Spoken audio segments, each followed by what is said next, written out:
അസ്സലാമലൈക്കും. അപ്പോൾ നമുക്ക് ഈസി ആയിട്ട് ഫ്രൈഡ് റൈസും ചില്ലി ചിക്കൻ എങ്ങനെയാണ് വേഗത്തിൽ ഉണ്ടാക്കുന്നതെന്ന് നോക്കാം. ആദ്യം തന്നെ നമുക്ക് ചില്ലി ചിക്കൻ്റെ റെസിപ്പിയിലോട്ട് കിടക്കാം. ഞാൻ 1/2 കിലോ ചിക്കനാണ് എടുത്തിരിക്കുന്നത്. അതിലോട്ട് 2 table spoon cornflour, 1 table spoon Soy sauce, 1 table spoon chilli sauce, പിന്നെ കുറച്ച് ഉപ്പ്, പെപ്പർ പൗഡർ.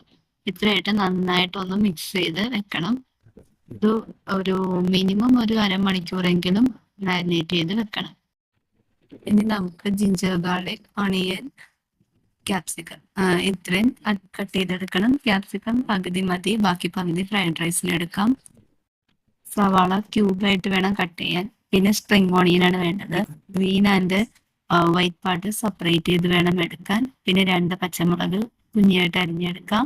പിന്നെ ഒരു 1/4 കപ്പ് വെള്ളത്തിൽ 1 സ്പൂൺ കോൺഫ്ലോർ ഇട്ട് നന്നായിട്ട് മിക്സ് ചെയ്ത് മാറ്റി വെക്കാം.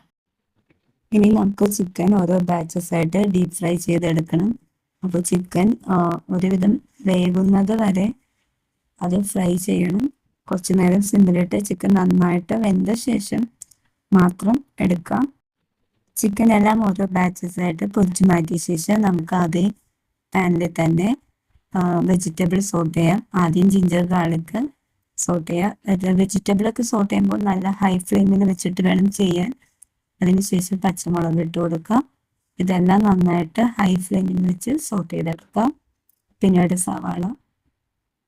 സവാള ഇട്ടിട്ട് ഒരു 1 to 2 മിനിറ്റ്സ് നന്നായിട്ട് സോട്ട് ചെയ്ത ശേഷം ബാക്കിയുള്ള വെജിറ്റബിൾസ് ഓരോന്ന് ആഡ് ചെയ്ത് കൊടുക്കാം.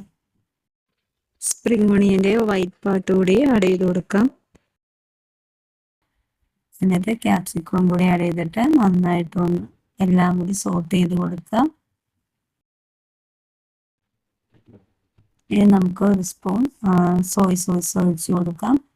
പിന്നെ 1 spoon chilli sauce, 1 spoon tomato sauce, ഇത് 3ഉം ആഡ് ചെയ്ത് കൊടുത്ത ശേഷം നന്നായിട്ടൊന്ന് മിക്സ് ചെയ്തെടുക്കണം. ഹൈ ഫ്ലെയിമിൽ വെച്ചിട്ട് എല്ലാ വെജിറ്റബിൾസും നന്നായിട്ട് സോട്ട് ചെയ്തെടുക്കാം.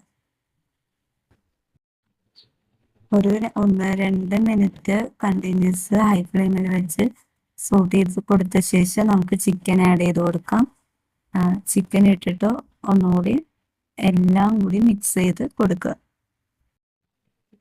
ചിക്കൻ ചേർത്ത് കൊടുത്ത് നന്നായിട്ടൊന്ന് മിക്സ് ചെയ്ത ശേഷം മാത്രമാണ് വെള്ളം ഒഴിച്ച് കൊടുക്കേണ്ടത്.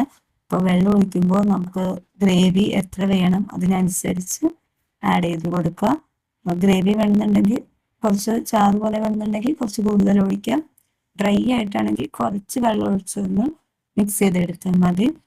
വെള്ളം ഒഴിച്ച് നന്നായിട്ടൊന്ന് മിക്സ് ചെയ്ത് കുറച്ച് നേരം ഒന്ന് സിമ്മിൽ വെച്ച ശേഷം കുറച്ചുകൂടി ഉപ്പ്, പെപ്പർ പൗഡർ എന്തെങ്കിലും കുറവുണ്ടെങ്കിൽ അതുകൂടി ആഡ് ചെയ്ത് കൊടുക്കാം. നമ്മൾ ചിക്കൻ മാരിനേറ്റ് ചെയ്തപ്പോൾ മാത്രമേ ഉപ്പും പെപ്പർ പൗഡർ ഇട്ടിട്ടുള്ളൂ. വെജിറ്റബിൾ സോട്ട് ചെയ്തപ്പോൾ ഇട്ടിട്ടില്ലായിരുന്നു. അതുകൊണ്ട് നോക്കിയിട്ട് എത്ര എരിവ് വേണം, എത്ര ഉപ്പ് വേണം എന്ന് നോക്കിയിട്ട് അതിനനുസരിച്ച് മാത്രമേ ഇട്ട് കൊടുക്കാം. എന്നിട്ട് ഇത് ഒരു 2 to 3 മിനിറ്റ്സ് ഒന്ന് ഫ്ലെയിം സിമ്മിലിട്ട് നന്നായിട്ടൊന്ന് ഉരുകി വന്ന ശേഷം നമുക്ക് നമ്മൾ വെള്ളത്തിൽ കോൺഫ്ലോർ മിക്സ് ചെയ്ത് വെച്ചിരുന്നില്ലേ അതുകൂടി ആഡ് ചെയ്തിട്ട് നന്നായിട്ടൊന്ന് മിക്സ് ചെയ്ത് കൊടുത്തിട്ട് മിനിമം ഒരു 5 മിനിറ്റ്സ് എങ്കിലും ഫ്ലെയിം സിമ്മിൽ വെച്ചിട്ട് ഒന്ന് കുക്ക് ചെയ്തെടുക്കുക. ചിക്കൻ കുറച്ചുകൂടി ഒന്ന് വെന്ത് കിട്ടും, അതിന് വേണ്ടിയിട്ടാണ്. ഇനി നമ്മൾ നേരത്തെ മാറ്റി വെച്ച സ്പ്രിംഗ് ഓണിയൻ്റെ ആ ഗ്രീൻ പാർട്സ് കൂടി അതിന് മുകളിലോട്ട് ഒന്ന് സ്പ്രിങ്കിൾ ചെയ്ത് കൊടുക്കാം. അപ്പോൾ ചില്ലി ചിക്കൻ റെഡി ആയിട്ടുണ്ട്. ഇനി നമുക്ക് ഫ്രൈഡ് റൈസിൻ്റെ റെസിപ്പിയിലോട്ട് കിടക്കാം. ഫ്രൈഡ് റൈസ് ഉണ്ടാക്കുന്നതിന് മുൻപായിട്ട് അരി ഒരു അരമണിക്കൂറെങ്കിലും മിനിമം വെള്ളത്തിൽ കുതിർത്ത് വെക്കണം. അതിനുശേഷം നമുക്ക് ഒരു പാൻ എടുത്തിട്ട് വെള്ളം തിളപ്പിക്കാം. അപ്പോൾ ഇതിൽ നമുക്ക് ഒരു വെള്ളം കൂടുതൽ വെക്കണം. അരിയുടെ ഇരട്ടിയാണ് സാധാരണ വെക്കാറെങ്കിൽ അതിലും കൂടുതൽ വെള്ളം വെക്കണം. 1 കപ്പ് അരിയാണെങ്കിൽ ഒരു 2.5 കപ്പ് വെള്ളമെങ്കിലും ഒഴിക്കണം. എന്നിട്ട് അതിലോട്ട് ഉപ്പും 1 സ്പൂൺ ഓയിലും കൂടി ചേർത്ത് കൊടുക്കാം. എന്നിട്ട് അത് ഒന്ന് തിളക്കുന്ന വരെ ഒന്ന് മൂടി വെച്ചേക്കാം. വെള്ളം ഒന്ന് തിള വന്ന് തുടങ്ങുമ്പോൾ നമുക്ക് അതിലോട്ട് അരി ഇട്ട് കൊടുക്കാം. അരിയിട്ട് കൊടുത്തിട്ട് നന്നായിട്ട് മിക്സ് ചെയ്ത് കൊടുത്ത ശേഷം വെള്ളം തിളക്കുന്നത് വരെ ഒന്നുകൂടി മൂടി വെക്കാം. ഫ്രൈഡ് റൈസിന് അരി ഒരു 70-80% വെന്താൽ മതി. അപ്പോൾ നമ്മൾ മൂടി വെച്ച് തിളച്ച് തുടങ്ങുമ്പോൾ തന്നെ ഒരുവിധം വെന്ത് കാണും. പിന്നെ കുറച്ചൊരു 5 മിനിറ്റ് കൂടി ഒന്ന് തിളപ്പിച്ചെടുത്താൽ തന്നെ 70-80% വെന്ത് കാണും. എന്നിട്ട് ഫ്ലെയിം ഓഫ് ചെയ്ത ശേഷം അതെല്ലാം ഒന്ന് ഊറ്റിയെടുക്കുക. ഊറ്റി വെള്ളം കളയണം. വെള്ളം കളഞ്ഞ ശേഷം അപ്പം തന്നെ ഊറ്റണ പാത്രത്തിൽ അധികം നേരം വെക്കരുത്. വെള്ളമെല്ലാം പോയ ശേഷം അപ്പം തന്നെ ഒരു പരന്ന പാത്രത്തിൽ സ്പ്രെഡ് ചെയ്ത് കൊടുക്കുക. എന്നിട്ട് അതിൻ്റെ ചൂടാറാൻ വേണ്ടി വെക്കുക. അല്ലെങ്കിൽ അത് അവിടെ ഇരുന്ന് നന്നായിട്ട് വെന്ത് പോകും. അപ്പം ഇത് നമുക്ക് വേണമെങ്കിൽ കുറച്ച് നേരം ഫ്രിഡ്ജിൽ വെക്കാം ചോറ്. അതിനുശേഷം ഫ്രൈഡ് റൈസിൻ്റെ പ്രിപ്പറേഷനിലോട്ട് കിടക്കാം. അപ്പം ഞാനൊരു 3 മുട്ടയാണ് എടുത്തിരിക്കുന്നത്. ഈ 3 മുട്ട നന്നായിട്ടൊന്ന് ചിക്കിയെടുക്കുക. ഇച്ചിരി ഉപ്പും കുരുമുളകും കൂടി ആഡ് ചെയ്ത് കൊടുക്കാം. അത് നന്നായിട്ടൊന്ന് മിക്സ് ചെയ്ത് കൊടുത്ത് സൈഡിലോട്ട് മാറ്റി വെച്ച ശേഷം ഫ്രൈഡ് റൈസിന് വേണ്ട വെജിറ്റബിൾസും കൂടി സോട്ട് ചെയ്തെടുക്കാം. ഒരു 2-3 വെളുത്തുള്ളി കുഞ്ഞാക്കി അരിഞ്ഞതെടുത്തിട്ടുണ്ട്.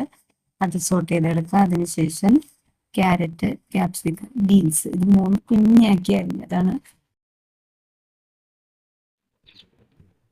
നന്നായിട്ട് മിക്സ് ചെയ്ത് കൊടുക്കുക. അതിനുശേഷം നമുക്ക് 2 table spoon Soy sauce add ചെയ്ത് കൊടുക്കാം.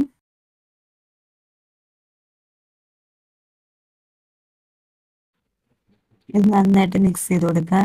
എന്നിട്ട് 2 ടേബിൾ സ്പൂൺ ചില്ലി സോസും കൂടി ഇട്ട് കൊടുക്കാം. ഇതെല്ലാം കൂടി ഹൈ ഫ്ലെയിമിൽ വെച്ച് നന്നായിട്ട് സോട്ട് ചെയ്ത ശേഷം നമുക്ക് നേരത്തെ വേവിച്ച് വെച്ച് ചോറും കൂടി ഇട്ട് കൊടുക്കാം. ചോറിട്ട ശേഷം നന്നായിട്ട് ഹൈ ഫ്ലെയിമിൽ വെച്ച് നന്നായിട്ട് ഫ്രൈ ചെയ്തെടുക്കണം.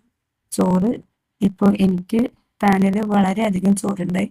കുറച്ച് ചോറ് വെക്കാം. പാനിൻ്റെ പകുതി ചോറാണെങ്കിൽ നന്നായിട്ട് മിക്സ് ചെയ്യാൻ പറ്റും. ഇത്രയേ ഉള്ളൂ. അപ്പോൾ ഫ്രൈഡ് റൈസും റെഡി ആയിട്ടുണ്ട്. അപ്പോൾ എല്ലാവരും ട്രൈ ചെയ്ത് നോക്കാം. അടിപൊളിയാണ്.